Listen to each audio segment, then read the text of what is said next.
Au moment où l'Algérie veut peser sur le Conseil de sécurité de l'ONU pour empêcher que le Sahara soit marocain, pour qu'il devienne indépendant. Au moment où l'Algérie essaye de pactiser, comploter, lutter, manœuvrer pour empêcher que le Sahara occidental soit considéré comme un territoire marocain autonome. Au moment où le régime algérien est en train de s'enfermer dans une bulle qui le déconnecte de la réalité, l'Algérie, elle, un pays de presque 50 millions d'habitants, jusqu'à fin septembre 2025, elle a gagné que 31 milliards de dollars. Bled اللي فيها قريب 50 مليون تراس كما نقولوا حنا presque 50 millions d'habitants. Le pétrole et le gaz nous ont ramené uniquement 31 milliards de dollars à fin septembre 2025. On n'a pas les chiffres sur les exportations d'hydrocarbures, mais il faut pas trop compter là-dessus, étant donné que nous sommes un pays qui ne produit presque rien. Toute l'année 2024, les exportations d'hydrocarbures ont représenté 3 milliards et demi de dollars. Cette année, ils ne devraient pas dépasser les 3 milliards de dollars également. À la fin de l'année, si ça continue comme ça, et ça va continuer comme ça, parce que les prix du gaz et du pétrole sont très bas en ce moment depuis le début de cette année 2025, on gagnera même pas à peine 40 milliards de dollars. Alors que nous sommes un pays de presque 50 millions d'habitants. Alors que l'État algérien, va dépenser en 2026 l'équivalent de 136 milliards de dollars. Au lieu de s'occuper de ce sujet qui est la priorité absolue. Sahara occidental, la diplomatie, la Russie, les États-Unis. Ça, c'est des caprices pour un pays qui est pauvre. Au moment où les dirigeants algériens nous plongent dans des polémiques interminables sur des sujets théoriques, conceptuels qui concernent un monde qui n'a strictement aucun lien, ni de près, ni de loin, avec la véritable réalité de la population algérienne. Au moment où l'Algérie veut peser sur le Conseil de sécurité de l'ONU pour empêcher que le Sahara soit marocain, pour qu'il devienne indépendant, au moment où l'Algérie essaye de pactiser, comploter, lutter, manœuvrer pour empêcher que le Sahara occidental soit considéré comme un territoire marocain autonome, au moment où le pouvoir algérien invente des lois liberticides d'une ingéniosité cruelle et inédite dans l'histoire, comme la loi qui est en cours de discussion au Parlement, que va discuter prochainement le Parlement algérien, celle de la déchéance de la nationalité algérienne pour les opposants algériens établis à l'étranger et accusés de trahison. Au moment où le pouvoir algérien multiplie les mesures de répression, refuse l'alternance, refuse d'écouter les détracteurs, essaye de mettre de lancer sur la piste des projets de loi totalement affolants, comme un projet de loi pour surveiller les réseaux sociaux, un projet de loi pour réprimer encore davantage les opposants, un projet de loi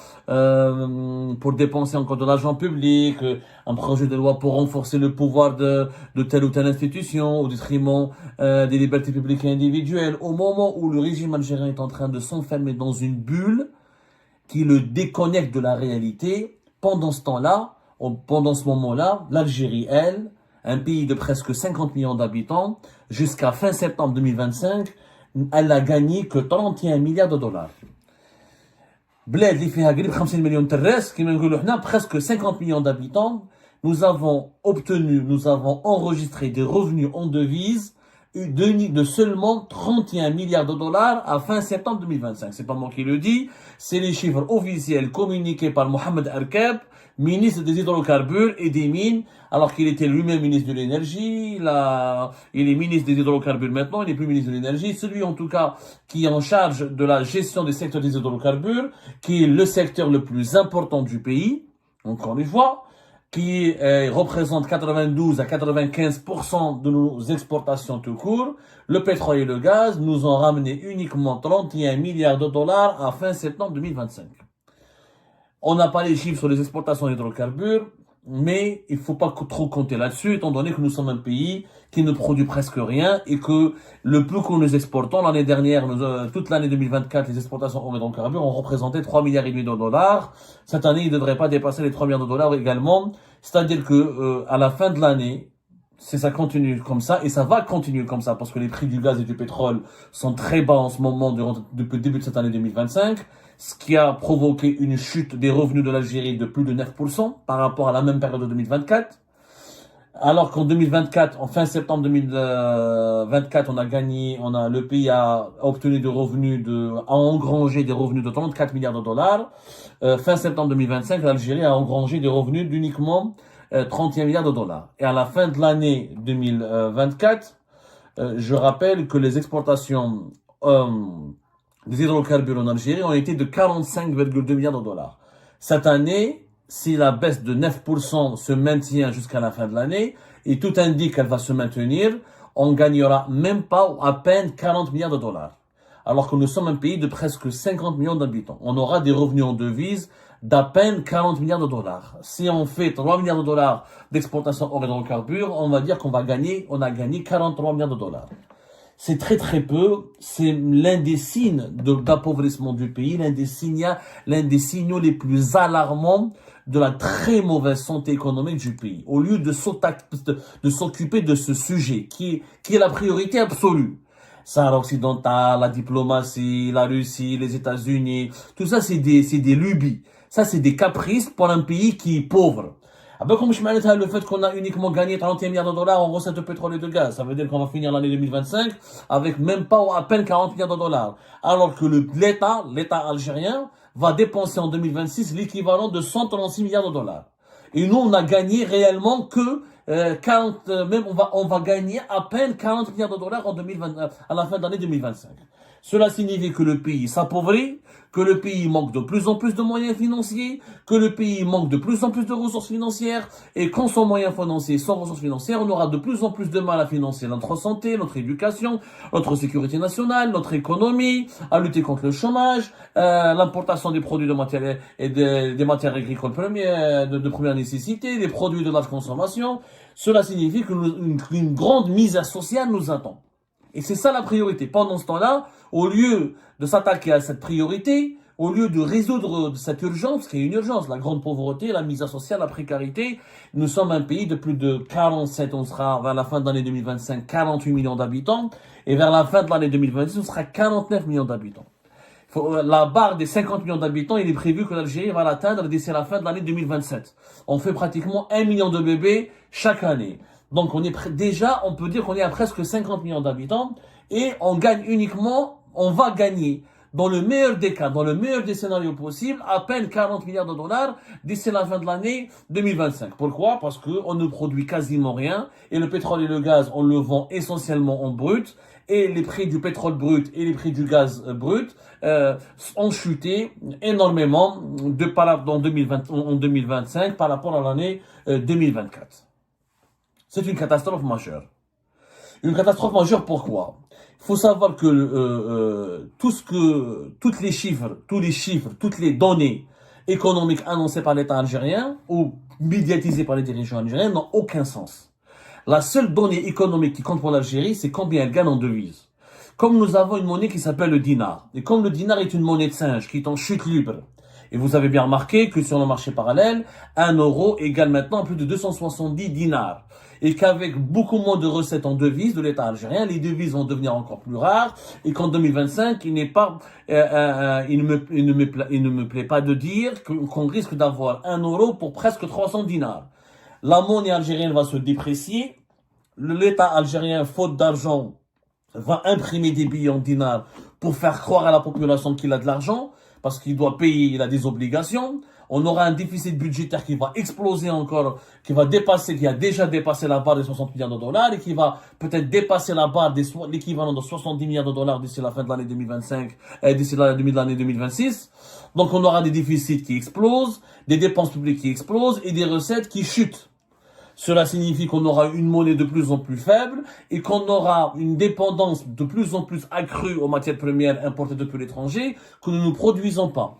Et comme on ne produit pas beaucoup de choses, sinon on aurait eu des exportations hors hydrocarbures importantes, on aurait eu une diminution importante des importations, parce que les importations ne vont pas baisser. On a déjà importé pour plus de pratiquement 40 milliards de dollars en 2024. Il est attendu que pour l'année 2025, on va avoir une facture d'importation de minimum 40 à 42 milliards de dollars. C'est-à-dire peut-être qu'à la fin de l'année 2025, on aura un déficit commercial. C'est-à-dire qu'on aura peut-être beaucoup plus d'importations que d'exportations. C'est vraiment le scénario vers lequel on se dirige. Je ne sais pas si on se rend vraiment compte. Voilà, en 2024, on a importé pour 45,3 milliards de dollars. Cette année, vu que nous avons une population qui a cru, normalement, nos importations vont aller jusqu'à 46-47 milliards de dollars. Mais comme il y a eu des restrictions importantes depuis juillet 2025, peut-être qu'on va rester au même niveau que l'année 2024, à savoir 45 milliards de dollars. Ceci dit, on va plus importer beaucoup plus que ce qu'on va exporter. Sauf si dans les derniers mois de l'année 2025, le régime Tebboune ne va rien importer. Ce qui n'est pas possible, tu es obligé d'importer du blé, du sucre, de l'huile. Il y a toujours des matières premières agricoles pour nourrir la population qu'on doit importer. Sauf si on va affamer les Algériennes et les Algériens. On peut ne pas importer des voitures, des pièces détachées, des pneus, des médicaments, du matériel technique, des matières premières pour la production, du textile, des vêtements. Mais à un moment donné, la nourriture, on est obligé de l'importer. Sauf si on veut créer de la famine. Et ça, c'est pas le but du régime algérien, sinon il y aura des révoltes, des révoltes populaires contre cette famine. La situation économique est très grave. Et c'est la véritable priorité du pays. Nous n'avons pas les moyens d'être une puissance régionale pour perdre notre temps on est en train de gaspiller notre temps à jouer les héros et les oraux sur les échiquiers diplomatiques et géopolitiques mondiaux, alors que chez nous, nous avons des caisses qui se vident et une grande précarité qui s'installe. Je rappelle que ces chiffres sont en devises. Sur les 31 milliards de dollars de revenus en devises jusqu'à fin septembre 2025, tout ne part pas dans les caisses de l'État. Sur les 31 milliards, il y aura l'État va prélever des taxes, etc. Mais Sonatrach et ses partenaires étrangers doivent prélever leur part, leur part. Et Sonatrach et ses partenaires étrangers vont verser à l'État algérien des impôts et des taxes on appelle ça la fiscalité pétrolière. Et ce sont ces recettes fiscales qui alimenteront les caisses de l'État algérien. Je rappelle que la fiscalité pétrolière en Algérie, c'est 40% des recettes de l'État. C'est plus de 40% des recettes de l'État. Il faut savoir qu'en 2024, pour l'année 2025, on a prévu, pour la loi de finances 2025 a été établie à la fin de l'année 2025. Pour la fin de l'année 2025, l'État a prévu 3 453 milliards de dinars de recettes fiscales provenant de la fiscalité des hydrocarbures. Toutes les taxes et les impôts imposés sur la commercialisation, les exportations et la production des hydrocarbures, le gaz et le pétrole. 3 453 milliards de dinars, c'est 40,5% de l'ensemble des recettes fiscales gagnées par l'État algérien en 2025. Alors que toutes les recettes de l'État algérien ont été de 8 523 milliards de dinars. 3 453 milliards de dinars de ces 8 523 milliards de dinars sont des recettes qu'on tire, que l'État touche ou que l'État récupère depuis la fiscalité sur le pétrole et le gaz. Donc en 2026, on aura une fiscalité des hydrocarbures qui sera plus basse. Puisque plus les revenus en devises sont tirés vers le bas, plus les revenus fiscaux ou les recettes fiscales provenant de ces exportations des hydrocarbures sont tirés vers le bas. Donc on va avoir des trous importants au niveau du budget de l'État.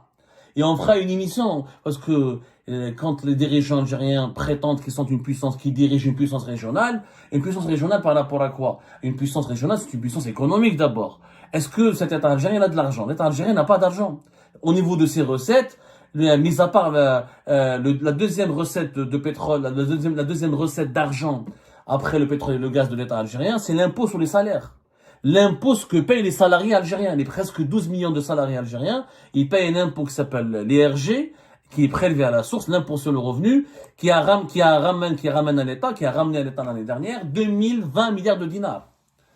Il n'y a pas la TVA, par exemple, l'impôt sur la consommation, la TVA, c'est 1477 milliards de dinars. C'est très peu d'argent. C'est vraiment très peu d'argent. Pourquoi? Parce qu'on ne consomme pas beaucoup. Nous avons une consommation intérieure. Comme le pouvoir d'achat des Algériens et des Algériens, il s'effondre. Donc la TVA s'effondre. Puisqu'en plus on a le marché informel. 35 à 40%, voire plus pour certains secteurs, pour les produits agricoles et agroalimentaires. Donc l'État ne gagne pas beaucoup d'argent avec la TVA. Il y a les salariés, il y a le pétrole et le gaz, ensuite les salariés algériens. Mais à part ça, nous n'avons aucune source de recettes. Nous avons des recettes très très faibles. Mais vraiment très très faibles. Tout le reste, c'est du connerie, c'est des bêtises, c'est des chiffres théoriques qui ne veulent rien dire. Revenus des participations financières de l'État. C'est 580 milliards de dollars. Ça n'a rien à voir. Les seules sources de revenus de l'État algérien, c'est le pétrole et le gaz et l'ERG.